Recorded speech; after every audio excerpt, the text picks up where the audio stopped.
Creo que sí, profe. Muy bien. Bueno, yo le había dicho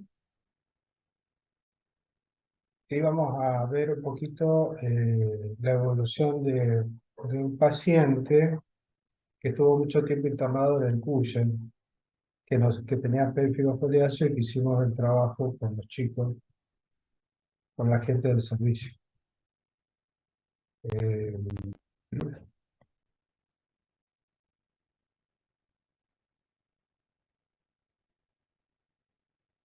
Este es un hombre de 52 años que viene de Villocampo, que es ex tabaquista y ex estilista de jerarquía. Aparentemente, ¿no? Que había dejado de consumir. Él estaba en situación de calle. Perdón, en el 2014 ya había tenido una internación con nosotros por un pérfido foliáceo. Y en el 2019 ingresa o reingresa tras abandono del tratamiento y se va con, eh, no sé por qué aparece esto, ¿no?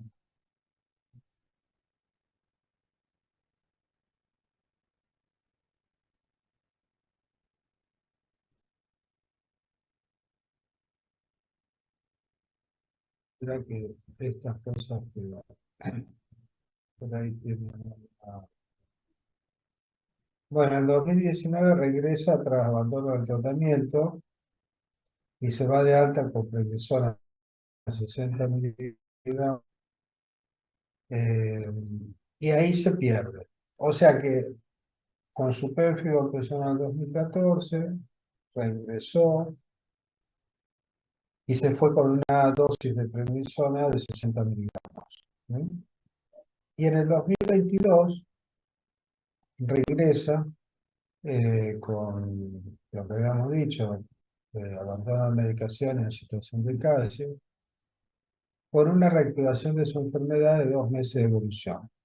En ese momento que llega al hospital, está con prednisona 30 miligramos y micofenolato. O sea, esto es lo que yo les decía.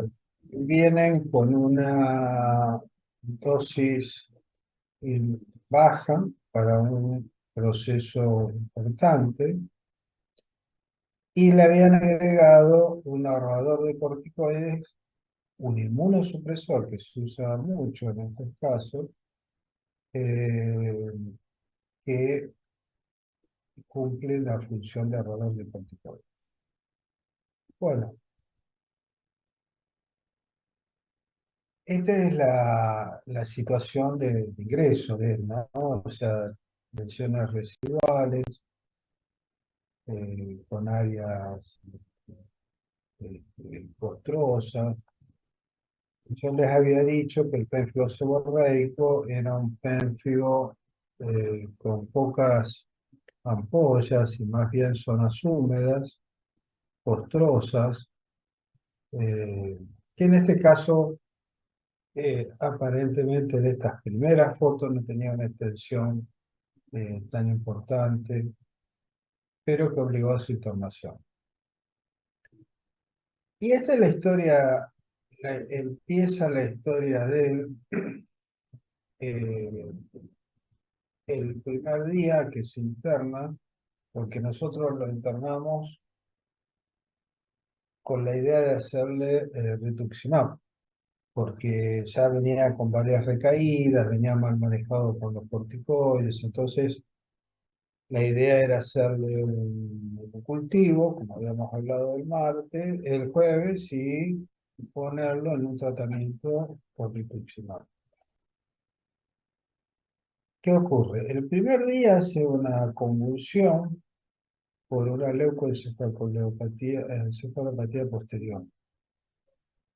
Eh, en ese momento se le había, el servicio de clínica médica le había incluido con un estado de presunta sepsis, digamos, vancomicina y piperacilina y tazobactam. Se llega a la conclusión de que la leucoencefalopatía podría ser por el micofenolato, entonces se suspende y en ese momento estaba con 40 miligramos de corticoides y Dapsona. Es decir, estaba en un problema el paciente porque estaba infectado y tenía en curso una leucoencefalopatía que resuelve al suspender el micofenolato. A los pocos días, a los 15 días. Pero fíjense que al décimo 22, digamos, del 22 al 22º día, hace un síndrome febril con un rescate de SANR, y ahí tienen que hacerle una rotación de antibióticos y se le agrega fluconazol. Ante esta situación, se le hace un pulso de metilprednisolona, digamos, por 3 días, eh, y se le incorpora prednisona 80 miligramos día vía oral. O sea, fíjense todo lo que pasó desde que este paciente llega hasta el día 31 y el estado en que él es decir, cómo evoluciona a un estado eh, sumamente más severo, ¿no? Ya con una exfoliación generalizada, costras muy marcadas, escamocostras muy marcadas, con un síndrome febril. Bueno, acá sigue haciendo compromisos con rescate de distintos gérmenes a los 40 días, se le vuelven a incluir, se le vuelven a rotar los antibióticos, tiene un problema de accesos vasculares, se gestionan catéteres semipermanentes. Yo no tengo mucha experiencia en esto, pero sí que son muy costosos. Y se hace la gestión del rituximab y se le incluye por el catéter subclavio izquierdo una dosis de rituximab. Al día 66, o sea, llevábamos 2 meses, otro síndrome febril con pseudomonas, Providencia Stuarty, y ahí recibe meropenem, colistin y esprionam. Estas son drogas que, gracias a Dios, el hospital dispone y se le puede administrar a los pacientes, que creo que en otros lugares es muy difícil administrar. Es decir, tanto a nivel privado como probablemente en otras provincias o en otros países, ¿no? Acá se le retira el catéter porque podría ser una puerta de entrada. ¿No? Es una puerta de entrada. Este es el paciente a los 60 días, o sea, con gasas vaselinadas, en posición acostado, o sea, no se podía incorporar, el kinesiólogo poco podía hacer con él, con su sonda de alimentación, donde los catéteres ya no había lugar donde incluirle una vía, ¿no? Acá tiene un catéter, las vías. El paciente evolucionaba con con erosiones extensas en las zonas más de apoyo.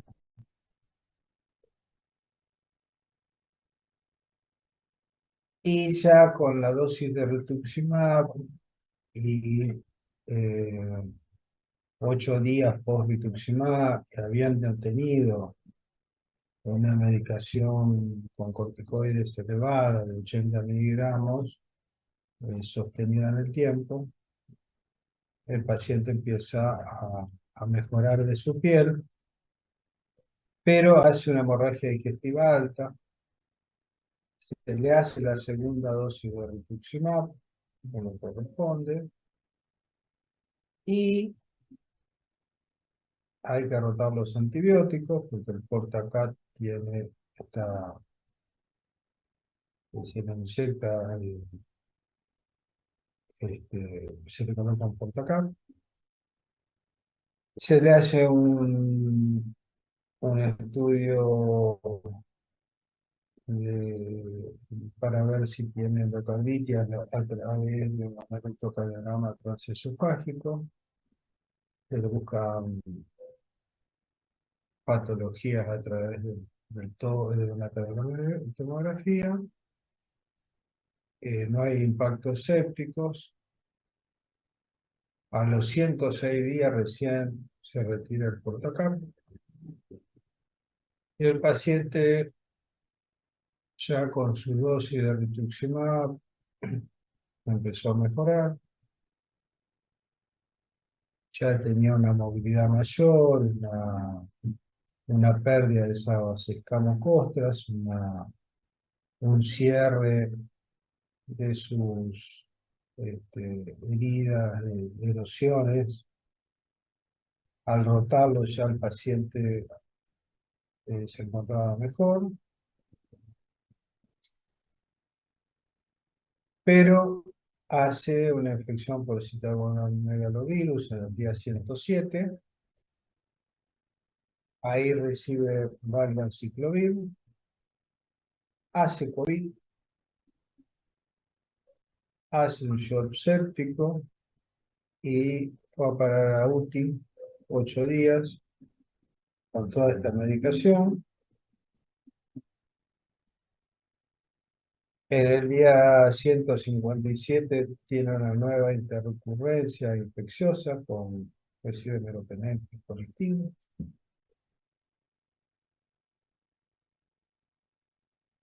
Y a los 172 días se empieza a hacer la descomplejización y ya se lo deriva al Sanco de Villacampo para su seguimiento más en cerca. Ya sin lesiones activas por lesiones residuales. Y bueno, y esto es todo el grupo que trabajó a nivel para recuperarlo, ¿no? Básicamente química médica, kinesio, pastoral intensiva, neurología, salud mental que lo tuvo que sostener. Muy importante la enfermería, porque la enfermería, sin enfermería que lo asista es imposible.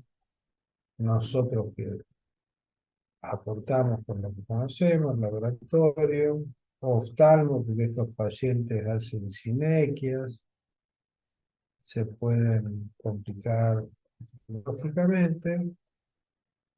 La nutrición que se ha hecho parenteral, tuvo una hemorragia digestiva, infecto, usó todos los antibióticos habidos por haber.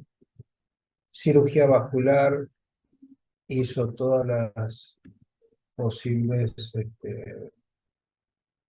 ingresos para poder administrar las medicaciones y diagnóstico por imágenes que con todos los estudios que se realizó. Bueno, esta es lo que habíamos visto con respecto al resumen que ya lo hablamos, de foliáceo. Esta es hay una variedad esporádica que es la de este paciente, y la epidémica que se ve en Brasil, los tipos que habíamos hablado, el diagnóstico por la cantolisis, con las ampollas, la inmunofluorescencia directa y los tratamientos que habitualmente se pueden dar.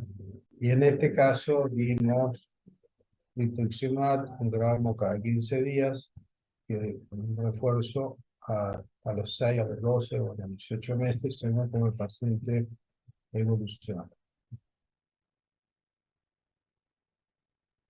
Bueno, eh, esta fue la presentación, o sea, un paciente que estuvo 187 días internado, 8 días en UTI, 7 accesos vasculares complejos, recibió rituximab, múltiples esquemas antibióticos y tuvo un aislamiento respiratorio por COVID y múltiples exámenes complementarios. Bueno, esto es lo que yo le quería mostrar de la evolución de Onieva, que alguien lo había visto estando internado. Eh, entonces, por ahí está bueno recordarlo. ¿Alguna pregunta de esto?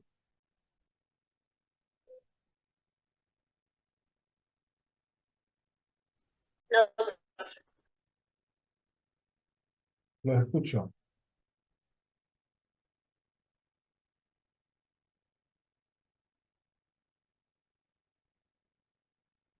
¿Alguna pregunta? Profe, yo tengo una duda sobre los corticoides. ¿Cuál Dale. es el punto de corte para decir que estamos usando una dosis alta de metilprednisolona, por ejemplo? Mira, en lo que a mí me concierne, digamos, nosotros hasta 20 miligramos no consideramos que sea inmunosupresor, digamos. 20 miligramos es una dosis que podríamos considerar antiinflamatoria, que nosotros usamos en algunos casos puntuales, cuando los pacientes no mejoran, y entonces tenemos que recurrir a, a un antiinflamatorio corticosteroide. Y por encima de eso ya entras en dosis inmunosupresoras, o sea, quizá eh, a partir de esa dosis ya le estás produciendo una inmunosupresión. Y en general, ya con 20 miligramos, y quizás con menos también, cuando ya lo tenés un tiempo más o menos prolongado, empieza el paciente a tener, digamos, un problema digamos, con el eje hipotálamo hipoficiario suprarrenal, es decir, se lo estás inhibiendo. Así que la dosis elevada eh, es un tema porque pasa por dos lados. Uno, por el tema de la inmunosupresión, y por el otro lado, dosis menores que por ahí no son inmunosupresoras, igualmente le van a bloquear el eje. Y al bloquearle el eje, no se lo pueden suspender de golpe porque empieza con vómitos, con decaimiento. Pero en principio, a partir de los 20 ya estás entrando en otro terreno, ¿no? Para un pénfigo, las dosis son en general de 1 miligramo kilo peso. Y para un pemphigoide, entre 40 y 60 miligramos, dependiendo del tipo de persona, digamos. Pero bueno, no sé si te queda claro. Sí, sí. Y Claro. en esos casos de dosis elevadas se hace profilaxis con vitamina D y calcio, entonces. Claro, nosotros le damos vitamina D a los pacientes, podés dosarle la vitamina D, pero le podés dar vitamina D y le podés dar calcio. Entonces nosotros en eso, pero siempre, si bien se lo ponemos de rutina, por ahí lo que hacemos es hacer las interconsultas, ¿viste? Depende de cada paciente. Por ahí no nos quedamos nosotros en manejar ese tema porque si tenemos el endocrinólogo cerca o el clínico que lo maneja, nos apoyamos mucho en ello. Buenísimo, Por gracias. ejemplo, ahora tenemos un paciente que está internado en el hospital que tiene una patología muy rara que aparentemente es una hidromelalgia y nosotros teníamos ese diagnóstico, pero también teníamos la posibilidad de que tenga una enfermedad neutrofílica, se llama, y dijimos, bueno, vamos a hacer la prueba terapéutica. Le pusimos 80 miligramos de corticoides para una dermatosis neutrofílica, porque tenía neutrófilo en la biopsia, y el paciente está con 400 de glucemia. O sea, eh, encima no mejoró la patología, ¿viste? Entonces, bueno, ahí ya en esta semana, como no mejoró su patología, ya le bajamos la dosis a 40, la bajamos, hoy ya tenía 20, y la semana que viene va a tener, lo dejamos con 20 un tiempo hasta que bajamos despacito para que el eje se vaya liberando. Pero los corticoides te traen todos esos líos, hay que tener mucho cuidado.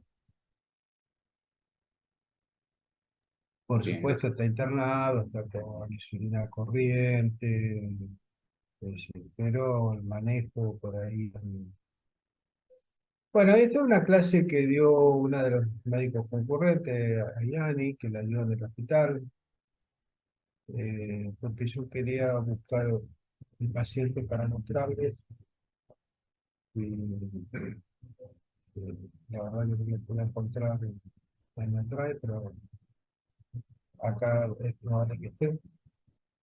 Acuérdense que habíamos hablado de esas lesiones en palmas, plantas y partes distales, que era con una fosa central y un borde periférico eritematoso, como un blanco de tiro o diana, que es una enfermedad aguda y que tiene remisión espontánea. Bueno, ese eritema polimorfo,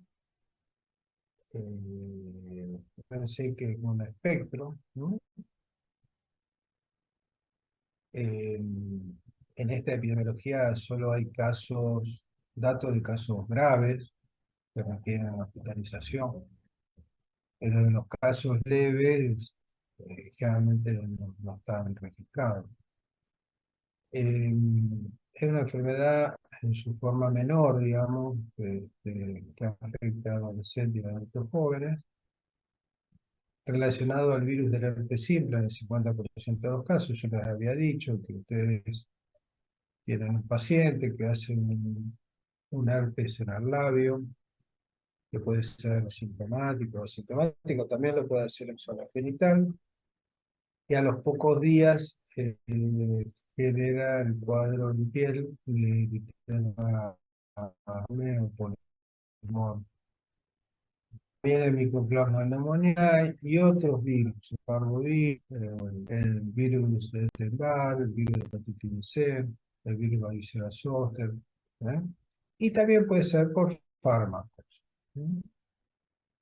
Los fármacos son habitualmente estos, la sulfa, los antipiréticos, los AINES, la penicilina, la mefurinol. Entonces, ¿cómo clasificamos el eritema multiforme? En menor, lesiones cutáneas sin compromiso de mucosa; mayor, con compromiso de mucosa. Eh, bueno, y acá hay otras cuadros, ya vamos a ver. Bueno, acá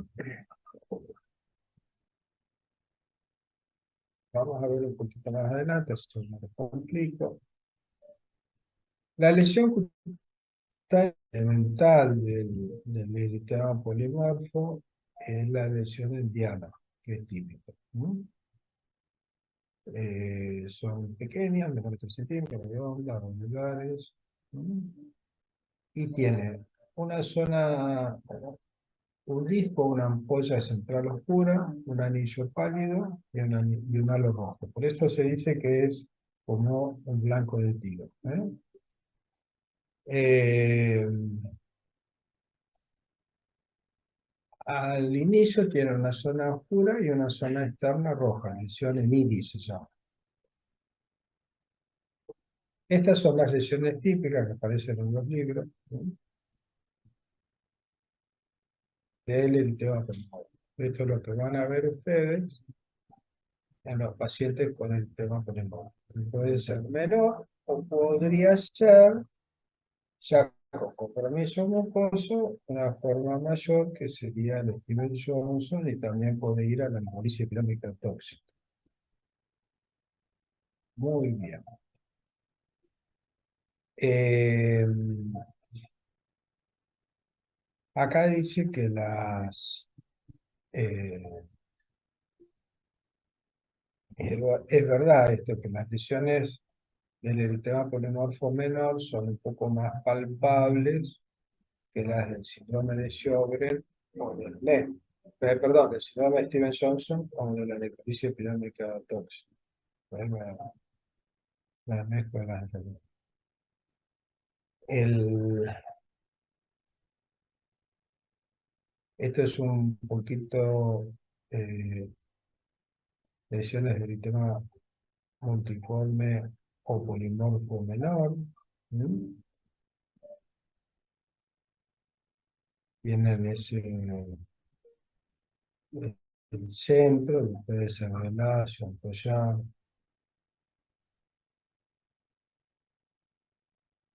Estas son lesiones un poquito más diferentes, pero tienen un centro oscuro. Generalmente en las extremidades, en la cara, en las extremidades superiores, los de antebrazo, palmas, cuello, cara, tronco, ¿sí?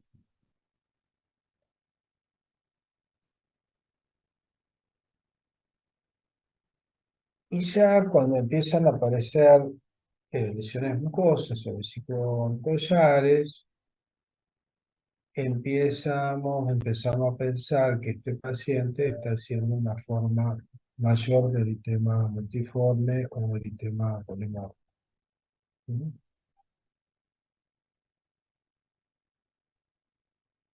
Esto lo vamos a dejar para no complicarlos. Las lesiones aparecen bruscamente en las primeras 24 horas, permanecen 7 días más, duran 2 semanas, que más o menos lo que habíamos dicho, y curan. ¿Sí? Las recidivas se pueden asociadas al empecinio.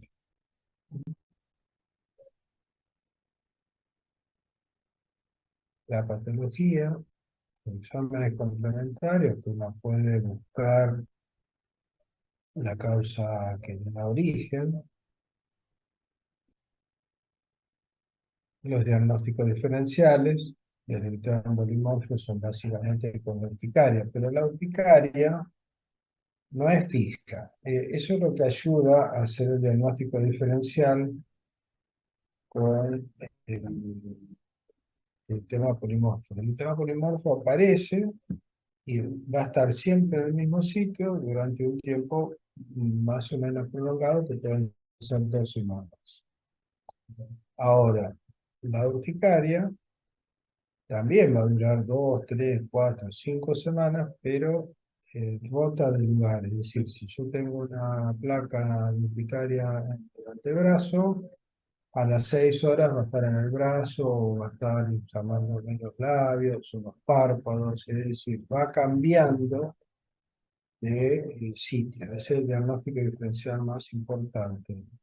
el tema polimorfo multiforme con urticaria.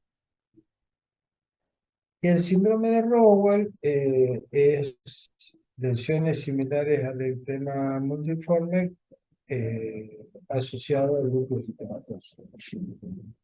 Eso, cuando vean el tema multiforme o el tema polimorfo, tienen que pensar en que hay un fenómeno infeccioso como el herpes simple, el micoplasma, puede haber un medicamento, pero también el paciente puede tener un lupus eritematoso, ¿no?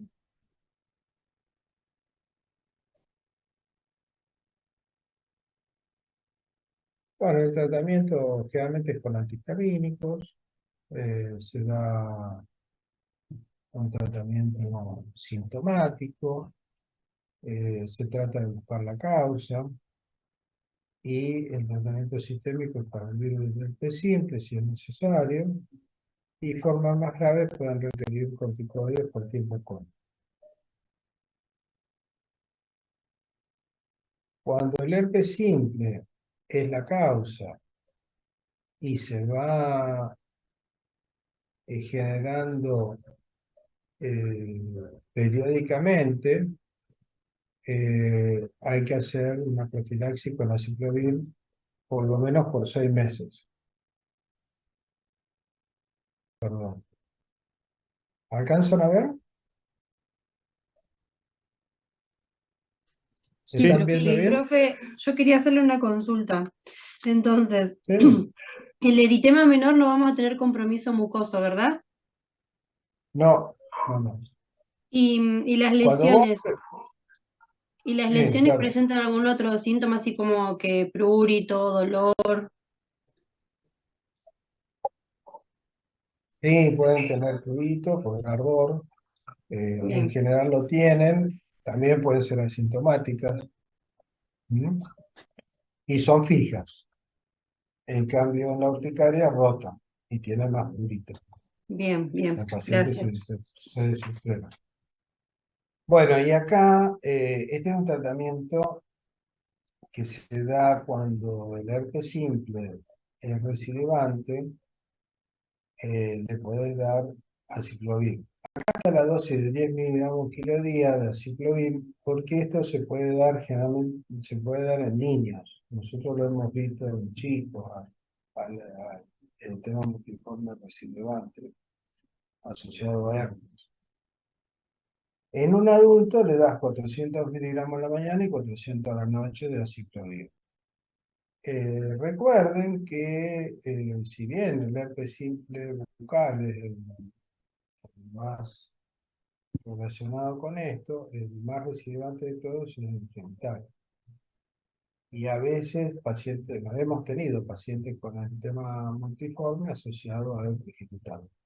Así que hay que preguntarle al paciente si tiene alguna erupción antes que padezca esto, o en la vulva, o bueno, hacer todo la búsqueda. Bueno, eso no sé.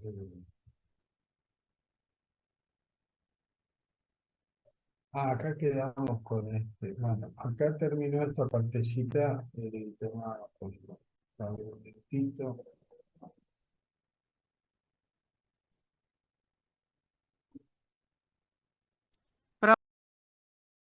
Profe, ¿y el diagnóstico para esta enfermedad cómo se hace?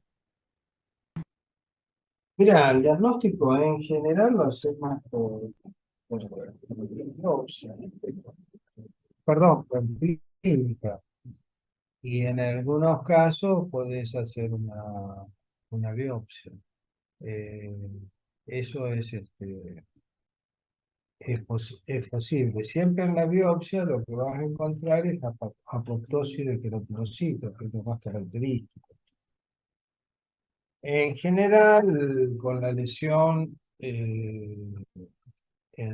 con las lesiones que nosotros vemos en clínica, digamos, en general con la clínica vos haces el diagnóstico. Es decir, es difícil que terminemos haciendo una biopsia. Profe, una pregunta. Quizás cuando se consume el fármaco y genera este eritema multiforme es más fácil el diagnóstico, pero para con el herpes simple, ¿hay un pródromo o algo como lo hay en la lesión vesicular común o aparece después de la lesión vesicular? No, el pródromo del herpes simple generalmente es un proceso que se caracteriza por ardor. eh, Ahí vos tenés un, un cuadro previo a la aparición de la vesícula en el labio, por ejemplo, o a nivel genital, que es un ardor o una molestia que, eh, digamos, que el paciente ya reconoce como que no va a aparecer el herpes. Entonces, aparece el herpes simple y cuando aparece el herpes simple, eh, a los días o a las horas, va a depender de cada paciente, pero en general transcurre un tiempo para que aparezca, desarrolla el eritema pulmonar, como una reacción secundaria al eritema pulmonar, ¿Y esto como una reacción lo hace? secundaria al herpes. ¿Lo ¿Sí? hace siempre o puede ser que solamente sea por única vez? O sea, cada vez que tiene el herpes le sucede este eritema o puede ser que sea... No, probablemente no sea todos los episodios de herpes, pero en esto hay poca, yo diría que hay poca bibliografía para conocer este tema, porque los pacientes son muy pocos, o sea, es un evento bastante infrecuente, digamos, ¿no? Entonces, probablemente eh, se produzcan los primeros tiempos del herpes, la reacción del sistema pneumónico, y después se agote, pero también en los casos que hemos tenido, digamos, o que tienen los colegas, los lleva a un tratamiento rápido, digamos, de la patología, porque el paciente se asusta mucho. Entonces, cuando vos haces el diagnóstico del eritema pulmonar y ves el- que, que hizo un cuadro este, que lo va a volver a hacer, ya cuando hace el nuevo episodio del simple, ya le está tratando de poner el aciclovir para que no desarrolle el cuadro en los días que siguen. Es decir, es como que te vas cubriendo o vas cubriendo al paciente para que ese paciente no desarrolle el cuadro, digamos, ¿no? Así que bueno,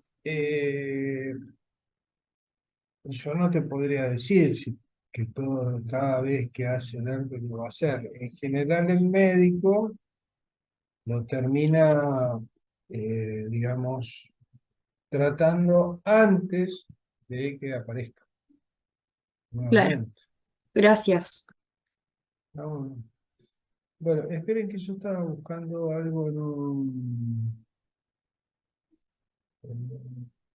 que pensé que acá tenía otras cosas, pero ya estoy en un minutito, lo voy a ver si puedo abrir un...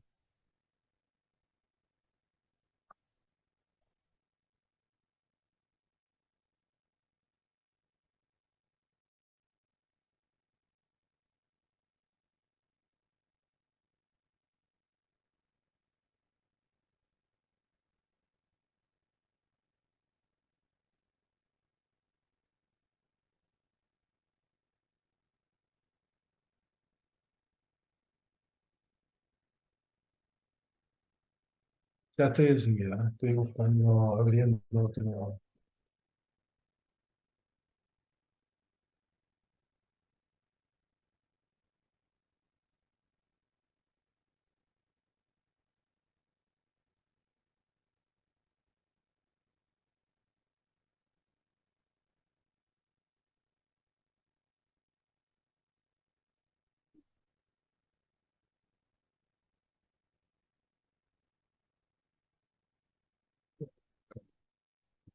Vamos a ver esto.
A ver si acá lo tenemos. Se me quilombo Ya vamos a estar un minutito. Estoy buscando.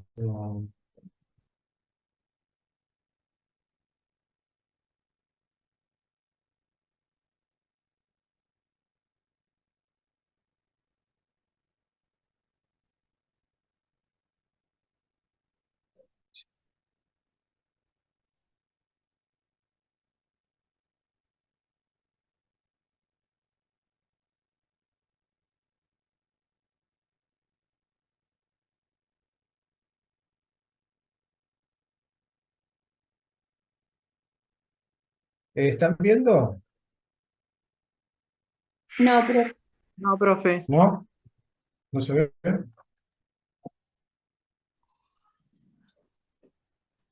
Espera que vamos a borrar este.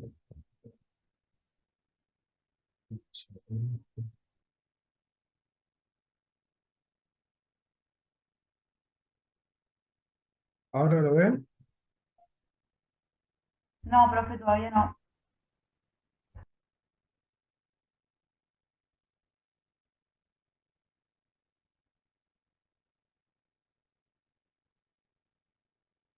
Ahora, Ahí sí. muy bien. Bueno, esta es una clase que dimos en su momento. Yo tenía otra, no la puedo mostrar. Eh, Esto, como van a ver, tiene alguna bibliografía un poco vieja, pero en general, eh, cuando hablamos de farmacodermias, que es un tema que a ustedes les interesa, les gusta, porque el tema es multiforme, polimorfo, mayor o menor, siempre tiene que ver, menor o mayor, siempre tiene que ver, eh, en algún punto tiene que ver con antibióticos, con medicamentos en algunos casos. En otros es infecciosa, pero también estas enfermedades, las drogas producen otras patologías y no solo el tema multiforme o polimorfo. Las reacciones de alergia por droga, uno sabe que cuando da alguna droga determinada puede generar algún tipo de problemas, ¿no? Por ejemplo, eh, drogas para el cáncer o anticoagulantes orales, uno va a saber que puede tener algún tipo de inconveniente. Y las otras reacciones adversas por drogas son las idiosincrásicas, que no son predecibles, que son más raras, ¿no? Que no se conoce el mecanismo exacto en algunos casos, ¿no? Y que normalmente con el tiempo se van estableciendo lo que se denomina farmacogenoma, que son la posibilidad de testear genéticamente los pacientes que tienen problemas, que podrían tener problemas con un determinado medicamento. Algunas de las reacciones son graves, por ejemplo, el 6 al 7% en esta tecnología antigua, digamos. Y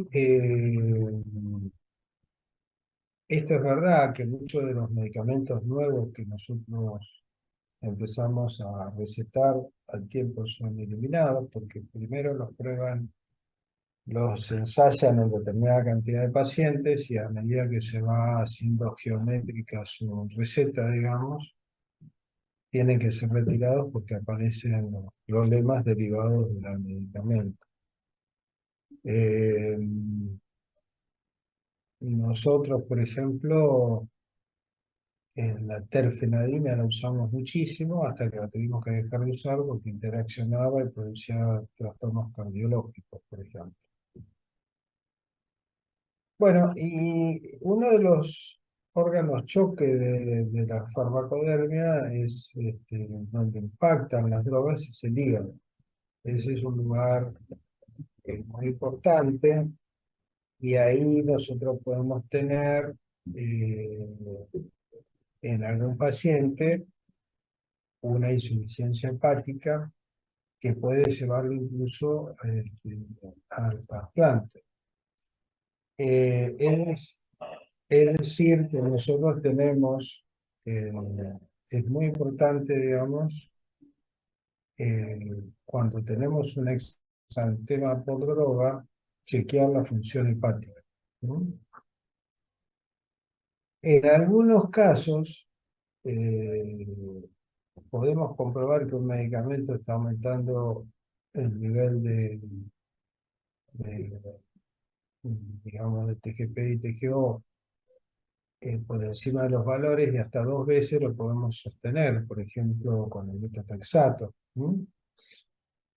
Pero cuando ya empieza a haber aumento de la FAL, la bilirrubina, ya la cosa se empieza a complicar y debemos tener mucho cuidado.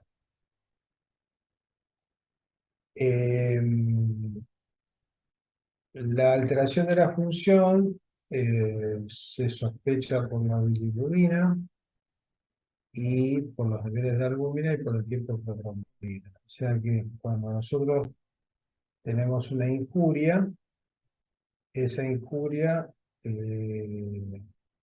va a tener una elevación enzimática, TGP y TGO, pero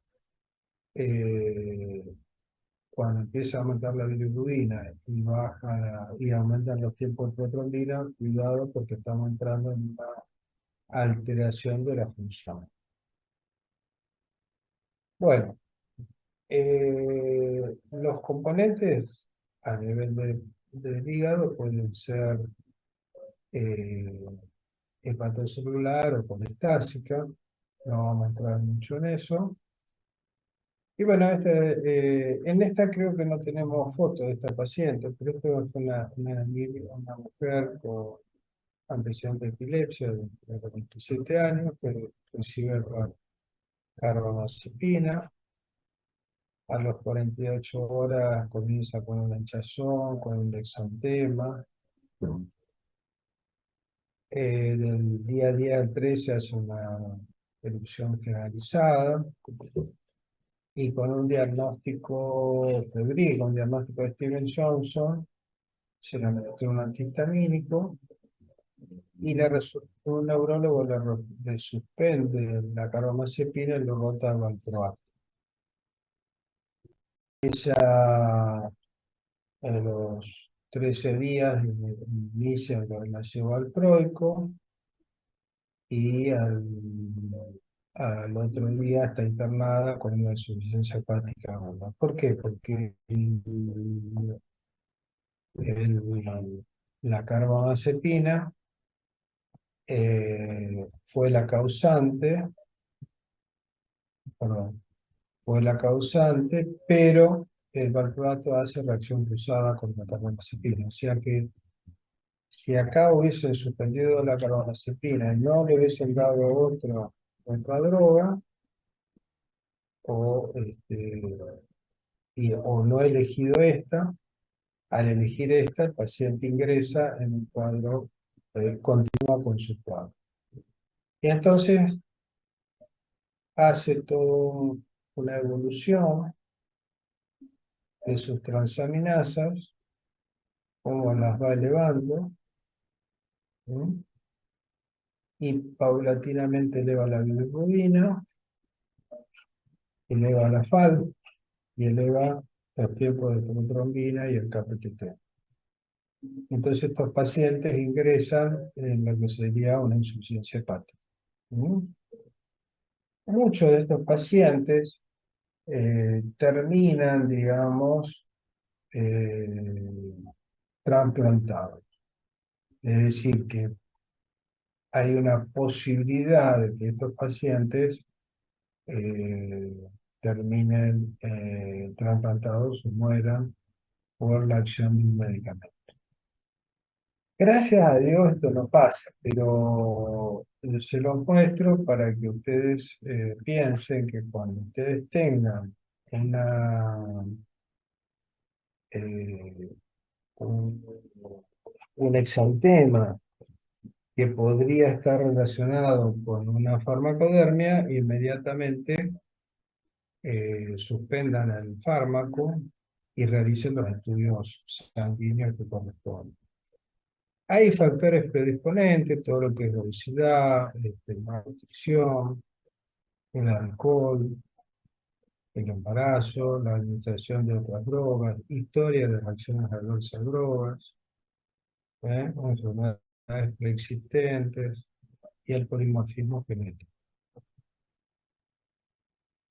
Yo les quería mostrar bueno, este es el metabolismo de las drogas, que no va por este lado charlar con ustedes.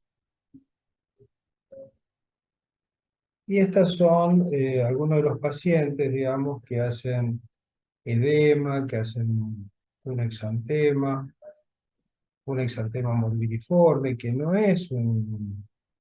tiene las lesiones del eritema polimorfo, no es una urticaria porque son fijas, es un exantema medicamentoso. Fíjense cómo se marcan en los muslos.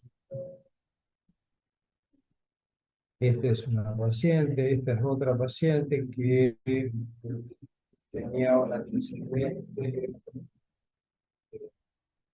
una discapacidad, se interna en la sala de neurología,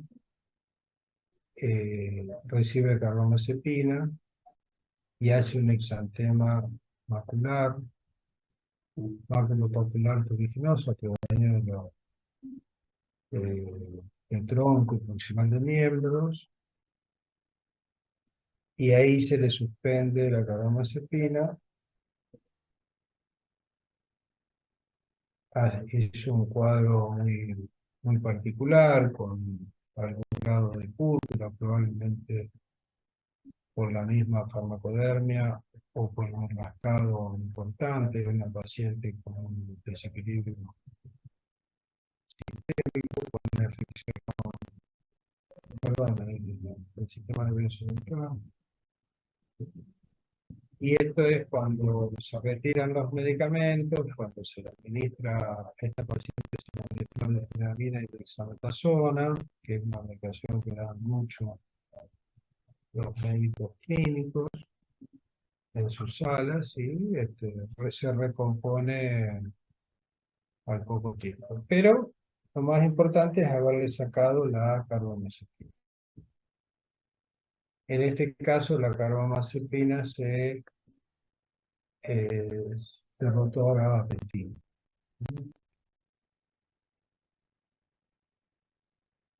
Este fue su laboratorio, con un aumento discreto de la TGO, de la TGP, con un aumento de la FARC, con un KPTT bastante aumentado, que puede tener que ver con la púrpura, y suspendida la droga, el paciente empieza a mejorar. Muchos pacientes siguen elevando los valores y terminan en una insuficiencia.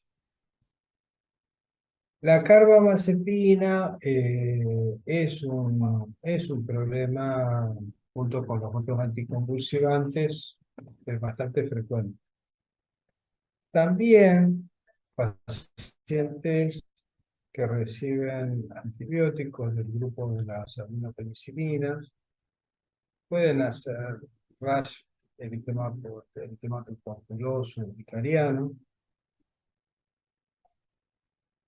Y uno cree que cuando hacen eritemas de tipo lesiones tipo urticarianas por aminopenicilina no van a aumentar las transaminasas, pero pueden tener un leve aumento, ¿no?, por toxicidad hepática.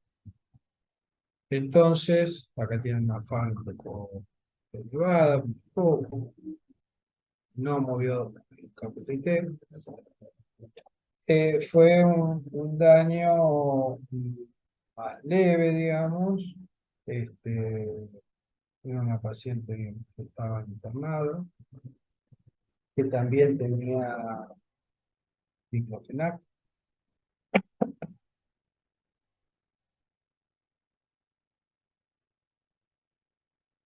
Esto es por la heparina. Esta es la reacción más urticariana, bastante común por las aminopenicilinas.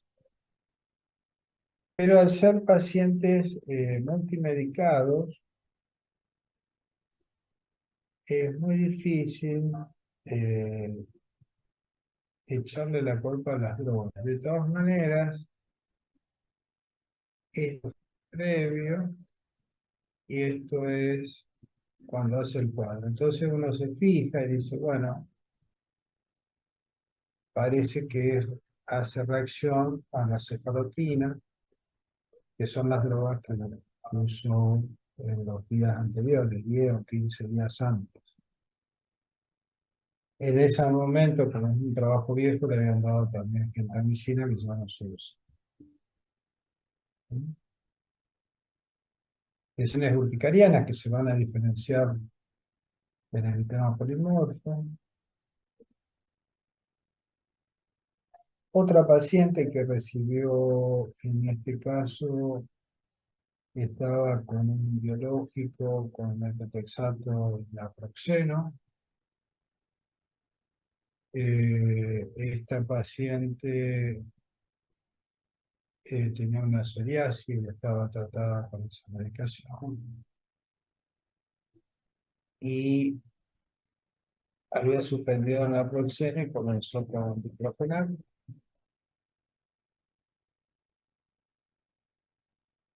Y empieza con un edema facial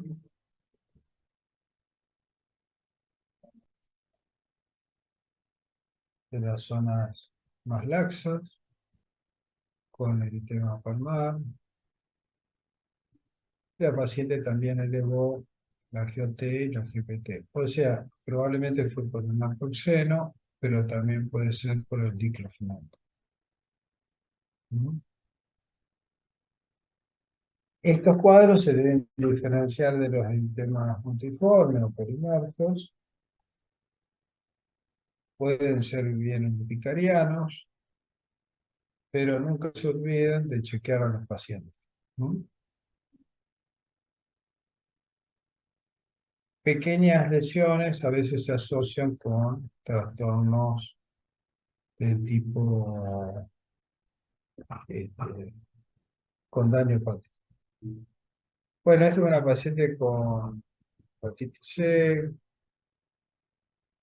medicada con difeniladantoína. Esta es la droga más importante, y ciprofloxacina. La paciente de 64 años, empieza con un cuadro extenso, con adenopatías.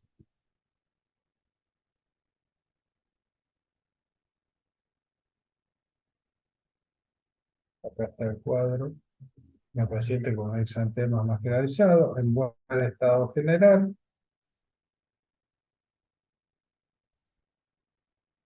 con áreas que podrían ser purpúricas, ¿no?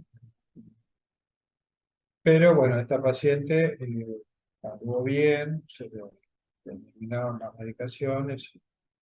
Estos son todos pacientes que vimos nosotros en algún momento en el hospital.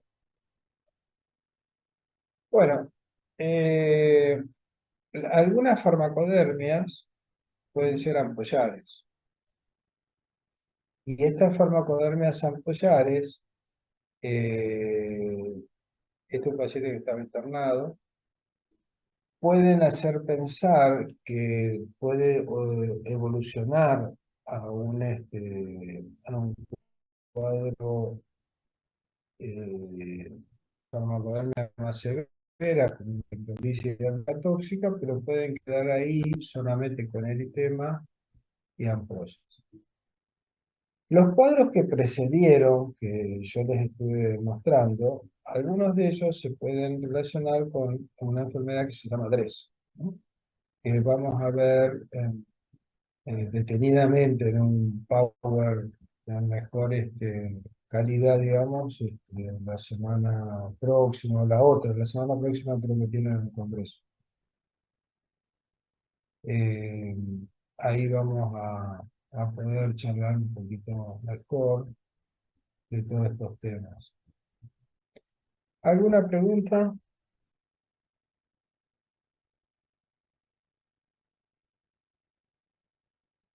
No, profe. ¿Ustedes vieron farmacodermia? Nosotros todavía no con Alicia.